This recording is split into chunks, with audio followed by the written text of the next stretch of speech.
What is up, guys? Nick Ross here, and we're sitting down and talking. I don't think we've done this before, or if we have, it's been a while. But I just want to talk a little bit to you guys about, what kind of mindset you need to properly work out, and how I use that mindset, or how do I get in that state to properly work out and be consistent right now. So I guess for me, I work out with emotion, and when I say emotion, I mean anger, aggression, um, hate, sadness. I take negative emotions and I put them into the workout. Now, if I was a happy person, as in, my days are perfect and my life was awesome, I don't think I'll be able to do this. Like, I need a bit of I need a bit of despair. I need a bit of adversity. I need a bit of struggle for me to really do this efficiently. Let me move this mic up. I don't feel like it's really hitting my voice too well. There we go. I think that's a little better, but I need a bit of adversity in my life for me to do this activity as efficient as I do it.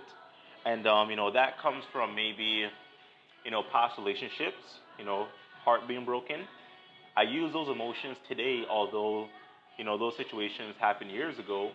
There's like certain songs that would trigger my emotion and sadness, but that's a good thing, because that same sadness, that same pain that I felt in my, let's say, past relationship, that heartbreak, I still remember what that felt like, and it pisses me off. I'm not gonna curse. It sets me off. It really freaking does. But like I said, I use that in the best way to make sure that I kill the gym and I make sure to, be as intense as possible. Now, that is not going to work for everyone, because if you're putting yourself in, like, let's say a controlled depression, you can actually get depressed and you can actually stay depressed.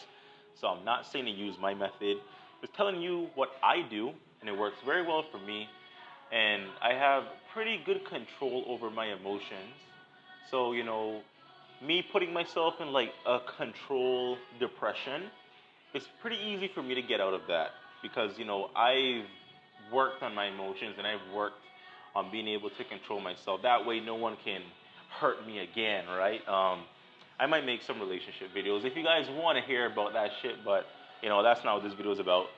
But I've learned to control myself. But for you guys now, you guys might I don't even know, you might have a desire, like when I first started training without the despair, for me it was just about the desire to kind of, be a bodybuilder and, to be passionate about having a good physique. I had a lot of passion, I had a lot of desire, and I still have that, but it's not as much as it was when I first started.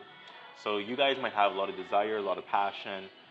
You guys might just love being here, or some of you might actually be like me with bringing up the emotions and sadness and using that to fuel you. Regardless of what it is, you have to find your own way to kind of trigger yourself to get in the mindset of like almost going to war. Like, this is not easy. This is not simple. And I doubt people really want to be inside here every day or 5-6 times a week, for like an hour and a half, 2 hours at a time. It's very difficult to do this along with having a job, going to school, maybe having a wife and kids, or a husband if you're a woman, or if you're a man, you're into that, whatever. I'm not judgmental. If you have obligations in your life, then it can be pretty difficult. But you have to find a way to trigger that mindset for you to come here and for you to want to be here and for you to use some type of fuel, some type of energy, some type of internal reserve to get this in and kill it, guys. So you're going to have to search within yourself to find that, but I'm sure everyone has something. I mean, no one has a perfect life. Even if your life is perfect, there's one area that you probably don't like. You can use that. You can use the pain to fuel you to get shit done. That's what I do. And it works, and that doesn't just apply to working out.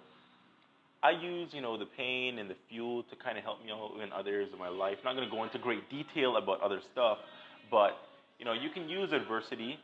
You can use, troubling situations to your benefit. Take a negative and make it into a positive. And that's what I want you guys to take away from this video, okay? Negative shit doesn't have to stay negative. You can make it positive depending on how you interpret the situation and how you handle it, okay? So handle yourself, control your mindset, control your emotions, Don't let anyone take advantage of you because you are in control. So remember that, guys. So different type of video, giving you guys some info. Hope you like it. See you guys next time. Bye-bye.